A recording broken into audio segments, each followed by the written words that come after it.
السلام علیکم ورحمۃ اللہ وبرکاتہ۔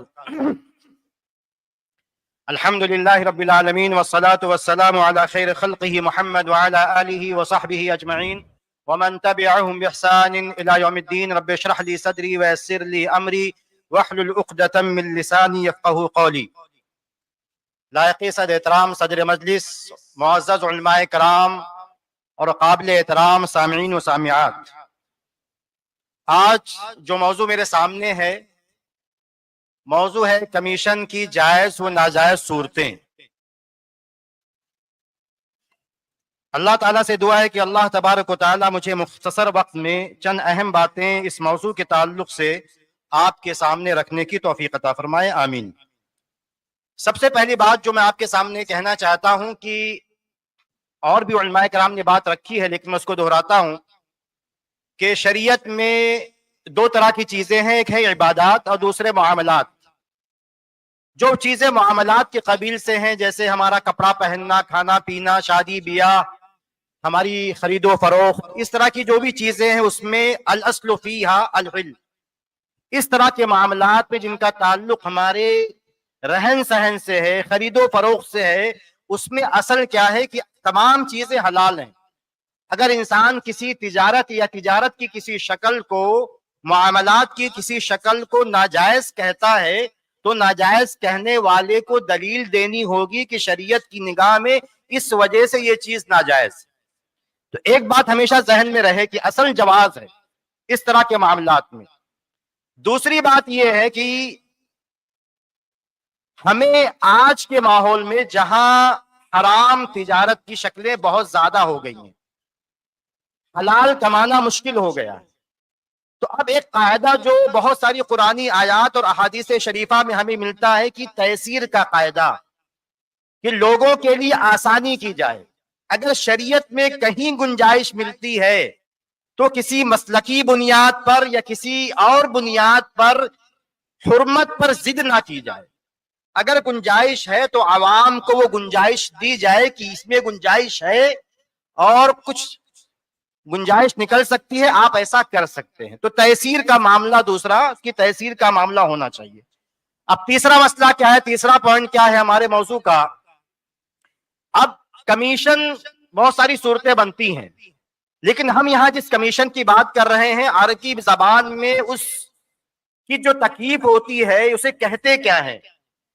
عربی زبان میں لفظ ہے سمسرہ، سمسار، یعنی ہم اسے کہہ سکتے ہیں کہ جیسے ہم اس کو ایجنٹ کہتے ہیں، کہیں ہم آڑتی کہتے ہیں، کہیں ہم بروکر کہتے ہیں، کہیں ہم اسے دلال کہتے ہیں۔ الگ الگ جو ہے جگہ پر، الگ الگ فیلڈ میں اس کو الگ الگ نام دیا جاتا ہے۔ اس کی اصل میں تعریف کیا ہے، شرعی اعتبار سے اس کی تعریف کیا ہے، مقصود کیا ہے، سمسرہ ہوتا کیا ہے، دلالی کیا ہوتی ہے؟ یہ کہ تین لوگ اس میں ہوتے ہیں۔ ایک انسان کو سامان چاہیے یا کوئی سروس چاہیے، کوئی منفعت چاہیے، اسے سامان خریدنا ہے، اسے گھر خریدنا ہے، یا اسے کوئی سروس چاہیے۔ ایک دوسرا آدمی ہوتا ہے جسے سامان بیچنا ہے، یا وہ کوئی سروس پرووائڈ کرتا ہے، وہ کوئی منفعت، کوئی خدمت دیتا ہے۔ ایک بیچ میں ایک آدمی ہوتا ہے جو دونوں کے درمیان رابطے کا کام انجام دیتا ہے، کہ وہ جو کرایہ دار ہے، جو کرایہ کا گھر لینا چاہتا ہے اسے گھر مہیا کراتا ہے، جو کرائے پہ گھر دینا چاہتا ہے اس کی طرف سے ڈیل کرواتا ہے، اس کی طرف سے سامنے جو ہے خریدار یعنی کرایہ دار لے کے آتا ہے۔ اگر مکان بیچنا ہوتا ہے تو مکان بچواتا ہے، مکان خریدنا ہوتا ہے تو مکان جو ہے وہ خریدواتا ہے۔ اس طرح کی تمام چیزیں، اور بھی مسائل میں انشاءاللہ آئندہ کچھ مثالیں بھی دی جائیں گی اور چیزوں کی۔ لیکن چونکہ ہمارے ماحول میں یہ پراپرٹی ڈیلنگ میں بہت رائج ہے، اس لیے زیادہ تر باتیں اسی حوالے سے ہوں گی، انشاءاللہ باقی چیزیں، باقی صورتیں اس میں اور آ جائیں گی۔ اب ایک مسئلہ چھوٹا سا یہ آتا ہے کہ کیا یہ سمسرہ جسے ہم کہتے ہیں دلالی یا ایجنٹ ہونا، کیا یہ شرعاً جائز ہے کہ نہیں؟ زیادہ تفصیل کا وقت نہیں ہے، لیکن جیسے میں نے کہا کہ اصل جو ہے اباحت ہے، اصل حلال ہونا ہے، اور بھی ہمیں دلیلیں ملتی ہیں۔ جیسے ایک سنن نبی داؤد کی صحیح حدیث ہے کہ قیس بن ابی غرزہ صحابی کہتے ہیں کہ اللہ کے رسول صلی اللہ علیہ وسلم کے زمانے میں ہمیں سماسرہ کہا جاتا تھا، اور سماسرہ یہ سمسار کی جمع ہے جس کے معنی دلال ایجنٹ کے ہوتے ہیں۔ تو گویا کہ نبی کے زمانے میں یہ صورتحال موجود تھی کہ بازار میں یا جہاں بھی ڈیل ہوتی تھی وہاں ایسے لوگ موجود ہوتے تھے جو ڈیل کرواتے تھے دونوں طرف سے. اسی طرح جو ہے امام بخاری رحمہ اللہ نے اپنی صحیح بخاری میں باب قائم کیا ہے باب اجر السمسرہ، کہ سمسرہ کا دلالی کی اجرت کا بیان. ابن عباس رضی اللہ تعالی عنہما کا قول نقل کیا ہے کہ لا باس ان یقولا، یعنی ذکر کیا ہے کہ دلالی، اس میں چونکہ اختلافی مسئلہ میں اس لیے ترجمہ چھوڑ دیتا ہوں، ایک اختلافی مسئلہ اس کو میں ذکر نہیں کرنا چاہتا، لیکن ابن عباس رحمہ اللہ رضی اللہ تعالی عنہ کا قول کا مفاد یہ ہے کہ اس طرح کی سمسرہ یا دلالی جائز ہے.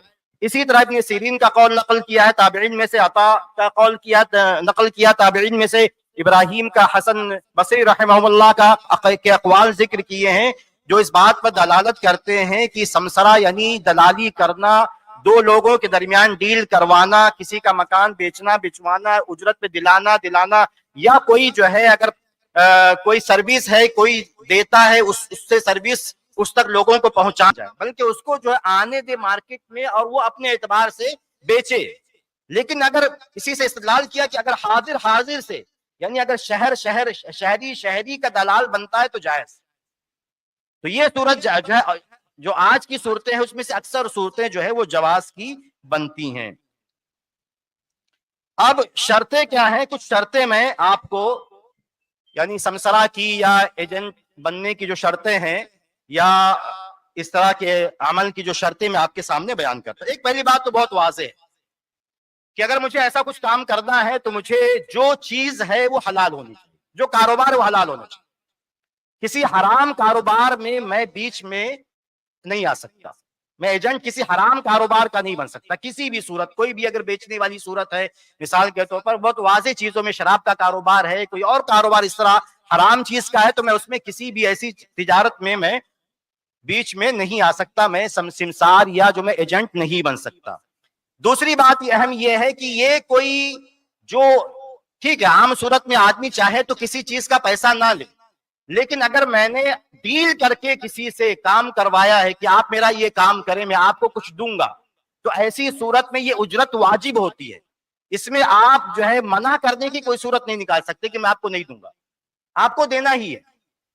آپ کو یہ اب ایک بات اس میں ہے انشاءاللہ آگے بات آئے گی کہ یہ جو سمسرہ کی صورت ہے یا جو ایجنٹ ہیں یہ شرعی اعتبار سے اس کی تکلیف کیا ہوتی ہے، کیا یہ مثال کے طور پر اجارہ ہے یا جعالہ ہے. ایک دقیق بات ہے لیکن حقیقت میں غور کریں گے جو مسائل سامنے ہیں تو جن لوگوں نے، جن فقہائے کرام نے سمسرہ کی تخریج جعالہ کے اعتبار سے کی ہے، آج کے ماحول میں وہ زیادہ آسان ہے اور اسی میں تحصیل ہے. تو جعالہ جیسے مثال کے آگے انشاءاللہ بات میں کروں گا، جعالہ کے نقطے آپ کو سمجھاؤں گا. ایک بات یہ، ایک اہم بات یہ ہے کہ اگر جیسے ہمارے ہاں جو رائج ہے سماج میں بروکر ہونا، یعنی زمین کو خریدنا فروخت کرنا یا مکان کو، اس میں ایک چیز اہم کیا ہوگی ہمارے جواز کی شرطوں میں سے، لیکن اس میں اختلاف ہے، اسی میں تھوڑا سا بات کروں گا کہ اجرت طے ہونی چاہیے. کہ میں آپ کا مکان بیچوں گا تو میں آپ کو کیا دوں گا. تو اس میں دو راستہ ہے. ایک یہ ہے کہ میں یہ کہوں کہ آپ میرا مکان بچوا دیں، میں آپ کو 10,000 روپیہ دوں گا، تو اس میں تو علماء کرام کا کوئی اختلاف نہیں. لیکن اگر کوئی یہ کہتا ہے کہ آپ میرا مکان بچوا دیں، جو بھی قیمت آئے گی میں اس کا 2% آپ کو دوں گا، 2% دوں گا، 1% دوں گا، ایسی صورت میں کیا ایسی ڈیل جائز ہے کہ نہیں جائز ہے؟ پہلی ڈیل تو واضح ہے کہ اجرت جو ہے واضح ہے، اجرت 10,000 ہے، آپ کرا دیں گے تو آپ کو 10,000 ملے گا. دوسری صورت یہ ہے اجرت دینے کی کہ فیصد پہ ہے، نسبت پہ ہے، جائز ہے کہ نہیں جائز ہے؟ اس میں بڑا اختلاف علماء کرام کا ہے اور جمہور کی رائے یہ ہے کہ یہ صورت جائز نہیں ہے. لیکن واللہ عالم میرے دل کا میلان، اور علماء کرام سے میں نے جو بات بھی کی ہے، میرے دل کا میلان یہ ہے اور دلائل کی روشنی میں انشاءاللہ، اور جو نقطہ جو اعتراض یا شبہ ان لوگوں نے پیش کیا ہے اس کا جواب دینے کے ساتھ، کہ اگر آدمی جو ہے نسبت پر جو ہے اپنی اجرت طے کرتا ہے کہ 2% میں لوں گا تو انشاءاللہ جواز کی صورت بنتی ہے. کیونکہ اس کے منع کرنے کی جو بنیادی وجہ سامنے سے آتی ہے، بنیادی وجہ یہ بیان کی جاتی ہے کہ اس میں آپ کی اجرت مجہول ہو رہی ہے، آپ کو فیصد میں کتنا ملے گا سمجھ میں نہیں آئے گا. تو اس کا جو تھوڑا سا لوگوں سے ڈسکس کرنے کے بعد اندازہ ہوا علماء کرام سے اور پڑھنے کے بعد کہ ٹھیک ہے یہ مسئلہ ہے، لیکن یہ جو جہالت ہے اجرت کی، یہ بہت واضح نہیں ہے، ایسی جہالت نہیں ہے، غرر کا پہلو بہت زیادہ نہیں ہے، غرر مختصر ہو سکتا ہے، یعنی کام چلایا جا سکتا ہے. اور اس وجہ سے کہ جہاں اگر میں بات کرتا ہوں کہ مجھے اس محلے میں گھر چاہیے تو گھر کی قیمت کیا ہوگی، یہ ایسا نہیں کہ اچانک کوئی بیچ دیتا ہے کہ راتوں رات کسی نے اپنا گھر بیچ دیا، ایسا نہیں ہوتا ہے. وہ قیمتیں نکالتا ہے، ایجنٹوں سے ملتا ہے، سامنے والے جس کو خریدنا ہوتا ہے وہ بھی ایجنٹ سے ملتا ہے. بھائی اس بلڈنگ، کسی بھی بلڈنگ کے نیچے آپ کھڑے ہو جائیں اور آپ پوچھیں کہ اس بلڈنگ میں ریٹ کیا ہے تو سامنے والا آپ کو بتائے گا. عام رہنے والا بھی، رہائشی بھی آپ کو اگر تھوڑا سا چالاک ہے تو آپ کو بتا دے گا کہ بلڈنگ میں اسکوائر فٹ کا ریٹ کتنا چل رہا ہے. تو اس لیے جو ہے یہ جہالت ہے، لیکن جہالت مختصر ہے کہ ریٹ کچھ نہ کچھ اندازہ ہو جاتا ہے کہ اگر یہ جو ہے مکان، یہ فلیٹ اتنی قیمت کا ہے اور اس کی قیمت میں اگر میں 2% رکھتا ہوں تو اتنا آئے گا. بیچنے والے کو بھی اندازہ رہتا ہے، خریدنے والے کو بھی، اور جو ایجنٹ ہوتا ہے اس کو بھی اندازہ ہوتا ہے کہ کتنا 2% کا کتنا بنے گا. تو اس لیے میں نے کہا، میں بہت واضح انداز میں کہہ رہا ہوں کیونکہ یہ بہت بڑا اختلافی مسئلہ ہے اور جمہور کی رائے مخالفت میں ہے. لیکن واللہ اعلم یہ لگتا ہے کہ اس میں جو اباحت والا جو پہلو شریعت میں ہے، جو تیسیر والا پہلو ہے، اور جو غرر یا جہالت جو مختصر والا پہلو ہے، اس کو سامنے رکھتے ہوئے آج کا جو تعامل ہے وہ ٹھیک ہونا چاہیے. لیکن اگر کسی کو اتفاق نہیں ہے، کسی دوسرے عالم کے فتوے پر اطمینان ہوتا ہے تو اسے قبول کر سکتے ہیں. ایک بات میں نے کہا تھا، جو اعلیٰ اجارہ کی جو بات میں نے کہی تھی وہ فرق کہاں پڑے گا. دیکھیں آج ہم جو مکان خریدنے بیچنے کی جو بروکریج چلتی ہے اس میں کیا ہوتا ہے، اس میں یہی ہوتا ہے کہ آپ میرا مکان بچوا دیں، میں آپ کو پیسہ دوں گا. میں اجرت کی بات نہیں، اجرت کا مسئلہ ہم نے دیکھ لیا 2 صورتوں میں، لیکن آپ مکان بچوا دیں تو میں آپ کو دوں گا. اب اس میں مسئلہ کیا آتا ہے کہ اجرت ہم نے طے کر لی، مان لیجیے 10,000 میں مکان دلوا دیجیے یا بچوا دیجیے، دونوں صورتوں میں. تو اب میں نے یہ تو کہہ دیا کہ اجرت طے ہو گئی، آپ میرا مکان بچوا دیجیے، لیکن کتنے وقت میں بکے گا، وہ کب بکے گا؟ وہ 1 ہفتے میں بکے گا، 1 مہینے میں بکے گا، 1 سال میں بکے گا، کب بکے گا وہ؟ تو بعض علماء کرام عدم جواز کا فتویٰ اس بنیاد پہ دیتے ہیں کہ اجارہ میں مطلب آپ کو مدت کی تعین کرنا پڑے گا یا عمل کی تعین ہو، کتنا، 1 کپڑا سلنا ہے، 2 کپڑا سلنا ہے، 10 جوڑی سلنا ہے. تو یہاں عمل کی، کام کی جو ہے تعین ہو گئی. اور کہیں اگر کام کی تعین ممکن نہیں ہے تو کم سے کم مدت کی تعین کر دی جائے کہ آپ کو 1 ہفتہ کام کریں گے، کام جتنا بھی ہو پائے گا، جو بھی 1 ہفتے میں کام کریں گے آپ کو اتنا پیسہ دے دیا جائے. یہاں کیا ہے مسئلہ کہ یہاں ہم مدت کی تعین بھی نہیں کر پا رہے، اور ہم یہاں ایجنٹ کو کتنی محنت لگے گی اس کی بھی تعین نہیں ہو پا رہی. کتنی محنت لگے گی کہ کب وہ پا جائے گا اپنا کسٹمر جو آپ کو، آپ کا گھر جو ہے خرید سکے گا. تو ایسی صورت میں کیا کیا؟ اب اجارہ کے باب میں لے جائیں گے تو بڑا مشکل ہے. اسی لیے میں نے کہا کہ جن لوگوں نے تخریج جو اعلیٰ کے باب سے کی ہے اس میں گنجائش نکلتی ہے، اس میں گنجائش نکلتی ہے جو اعلیٰ کے باب سے. جو اعلیٰ کے باب مطلب یہ ہوتا ہے جو قرآن کریم میں اللہ تبارک و تعالیٰ نے ذکر کیا ہے کہ وَقَالُوا نَفْقِدُ سُوَاعَ الْمَلِكِ، کہ یوسف علیہ السلام کے کارندوں نے کہا کہ ہم بادشاہ کا جو ناپنے کا جو برتن ہوتا ہے ہم وہ تلاش کر رہے ہیں. وَلِمَنْ جَاءَ بِهِ حِمْلُ بَعِيرٍ، اور جو ہمارا وہ برتن لے کے آئے گا اس کو 1 اونٹ کے برابر جو ہے اناج ہم دے دیں گے. اب یہاں دیکھیے یہ کہا انہوں نے کہ بھائی آپ برتن لے کے آؤ، 1 اونٹ کے برابر آپ کو اجرت ملے گی. اجرت طے کر دی انہوں نے، لیکن اب یہ کہ کب لے کے آؤ یہ طے نہیں ہے. وہ برتن کب لے کے آؤ گے، 1 دن میں لے کے آ جاؤ گے یا 1 ہفتے میں لے کے آؤ گے، 1 مہینے میں لے کے آؤ گے. اب اور لانے کے لیے تمہیں کتنی محنت کرنی پڑے گی، یہ دونوں باتیں طے نہیں ہیں. پھر بھی وہ چیز جائز تھی. علماء کرام نے کہا جو لوگ اس بات کے قائل ہو کہتے ہیں کہ وہ شریعت میں بھی جائز تھی، اس شریعت میں بھی منع کی ایسی کوئی دلیل جو اعلیٰ میں موجود نہیں ہے، تو اس شریعت میں بھی یہ صورت جائز ہونی چاہیے. اور چونکہ آج کا ماحول یہی ہے کہ حقیقت میں جو آج ایجنٹ ہوتے ہیں زمین کے وہ کسی کے اجیر نہیں ہوتے، ایک آدمی کے نہیں ہوتے، وہ اپنا ایک آزاد کاروبار کرتے ہیں. ان کے پاس ہزاروں کسٹمر لینے کے لیے آ رہے ہیں، بیچنے کے لیے آ رہے ہیں. ایسی صورت میں وہ کسی کے ایک دم پابند اجیر نہیں ہوتے ہیں، بلکہ وہ جو اعلیٰ کی صورت ہوتی ہے. اور نارمل یہی چلتا کہ آپ میرا مکان بچوا دو، اس میں یہ طے نہیں ہوتا. تو اگر گنجائش جو اعلیٰ کے راستے سے ملتی، جیسا کہ حنابلہ حنبلی فقہاء کرام کا یہ خاص سنتا، اور جیسا کہ اندازہ ہوتا ہے کہ بیوع کے مسائل میں مالکیہ اور حنابلہ کے یہاں آسانیاں زیادہ ہے بنسبت شوافی اور حناف کے.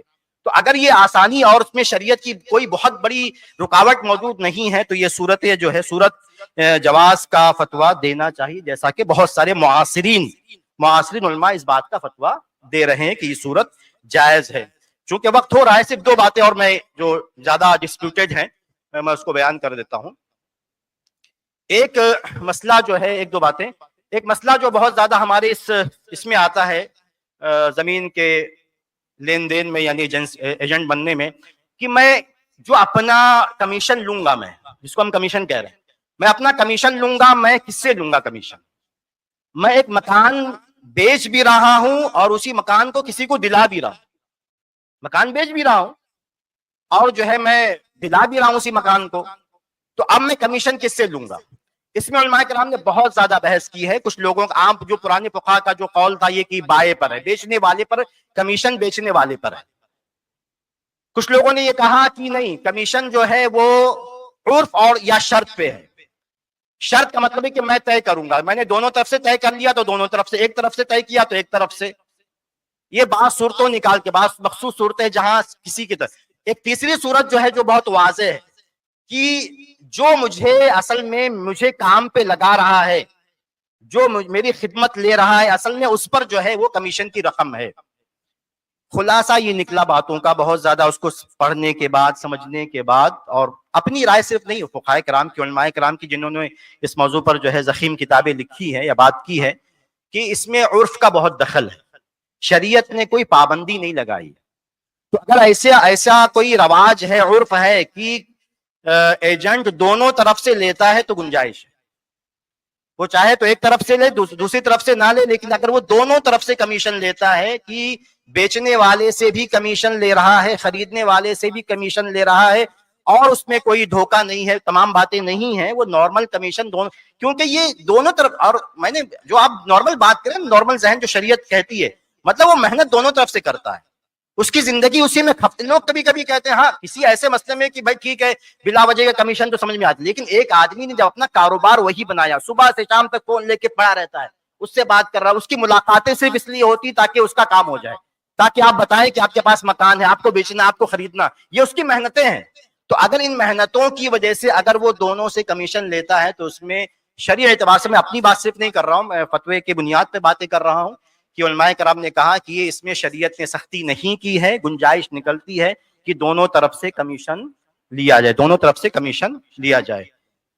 اور دیکھیں کوئی اہم بات، اور باقی اور صورتیں تو بنتی ہیں، مطلب کئی صورتیں تو اور بھی کہیں ذکر کرنی تھی. اچھا، اس میں کمیشن والے مسئلے میں ایک بات یہ ہے کہ واضح ہے کہ جو ایجنٹ ہے اسے ماہر ہونا چاہیے اپنے کام کا، اور اسے سچا اور امانت دار ہونا چاہیے، یہ واضح ہے.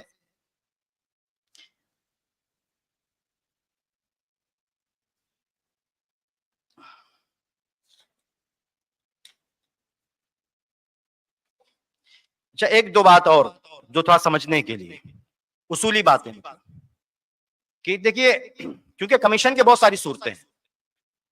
اگر میں کسی کام میرے ڈیوٹی میں شامل ہے، اگر کوئی کام میرے ڈیوٹی میں، کیونکہ کمیشن میں یہ صورت بھی آئے گی کہ اگر میرا کام جو جس کی وجہ سے میں کمیشن لے رہا ہوں یا لینے کی لالچ پیدا ہو رہی ہے، اگر وہ کام میرے ڈیوٹی میں شامل ہے تو میں اس کا کمیشن نہیں لے سکتا.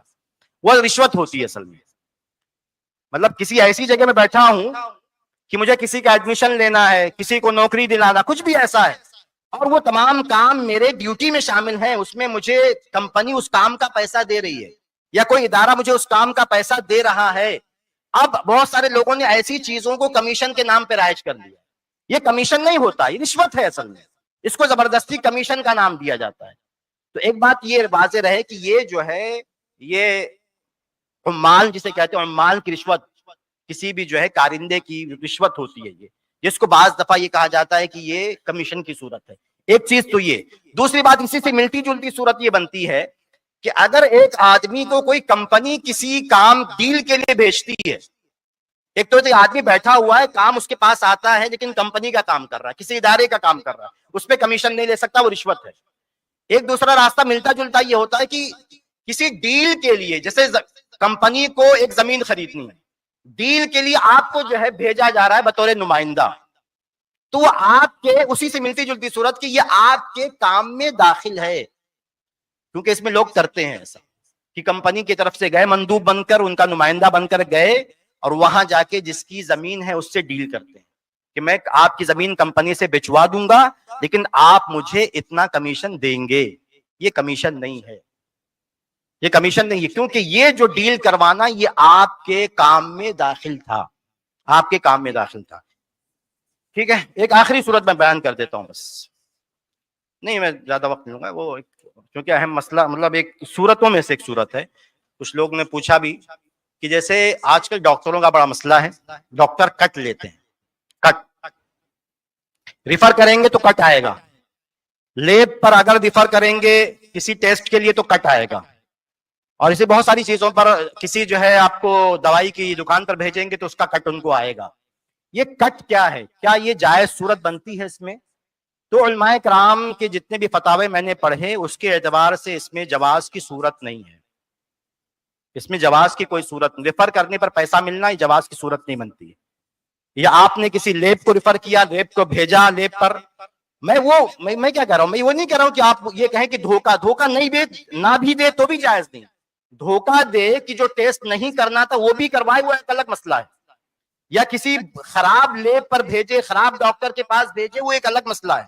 لیکن ایک صحیح ڈاکٹر کے پاس بھیجنا, ایک صحیح لیب کے پاس بھیجنا اور اس پر کٹ لینا, اس کی بھی جو ہے اکثر علماء کرام اس کے جواز کے قائل نہیں ہے. ایک بنیادی وجہ یہ بھی اس کی بنتی ہے کہ ڈاکٹر جو فیس لیتا ہے نا, بہت سمپل ہے, ڈاکٹر جو اپنی فیس لے رہا ہے اس میں وہ بات شامل ہے. میں آپ سے فیس میں ڈاکٹر ہوں, کس بات کی فیس لے رہا ہوں؟ اگر میں آپ کو بتا رہا ہوں کہ آپ کو اس ٹیسٹ کی ضرورت ہے تو یہ تو میرے ڈیوٹی میں میرے جو ہے میں نے جو پیسہ دی اس میں شامل ہے. میں اگر آپ کو یہ کہتا ہوں کہ اس کا علاج میں نہیں کر پاؤں گا, کسی مجھ سے بھی زیادہ بڑے کسی اسپیشلسٹ سے آپ کو علاج کروانا ہے, تو یہ کہنا بھی میرے اس فیس جو میں نے 1500 آپ سے لیا ہے اس میں شامل ہے, اس میں الگ کوئی بات ہی نہیں ہے.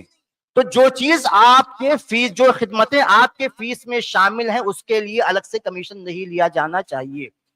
دوسری بات یہ ہے کہ اس میں مریض کو, پیشنٹ کو بتایا نہیں جاتا کہ جو کمیشن لیا جا رہا ہے وہ آپ کے پیسے سے لیا جا رہا ہے.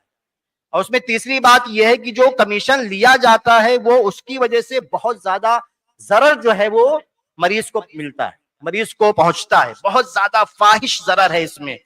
میں زیادہ وقت نہیں لوں گا لیکن میں آپ کو بتاؤں, ایک صاحب نے مجھے صرف اشارہ کر دوں کہ ایک ڈاکٹر صاحب نے مجھے کہا تھا کہ شیخ میں وہ تھوڑا سا ہارٹ ہوگا کرتے ہیں, انہوں نے کہا کہ میں نے ایک جگہ ریفر بھی نہیں کیا, میں نے کہا کہ مجھے ریفر مت کرنا, تم پیشنٹ سے میں نے کہا ریفر مت کرنا.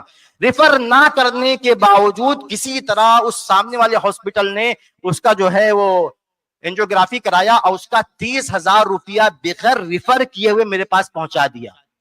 تو آپ سوچیں کہ ایک جو ہے اینجیوپلاسٹی میں اس طرح کی چیزوں میں اگر 30,000 روپیہ بغیر مانگے میں ڈاکٹر کو دیا جا رہا ہے تو اصل کوسٹ کتنی رہتی ہوگی کسی بھی چیز کی, اور اس پر کتنا زیادہ جو ہے وہ ہم کمیشن کے نام پر دوسروں کو دیتے ہیں. اور یہ اس کی وجہ سے جو ہے ہر طرح کا کرپشن پیدا ہو رہا ہے اور علاج مہنگا ہو. چند باتیں تھی, اللہ تعالیٰ سے دعا ہے کہ اللہ تعالیٰ, صورتیں بہت ساری ہیں, باتیں کچھ اور بھی تھیں, لیکن اللہ تعالیٰ جتنا بھی نکلا ہے اللہ تعالیٰ اس میں جو ہے ثواب ہے, تو اللہ تعالیٰ کی توفیق ہے.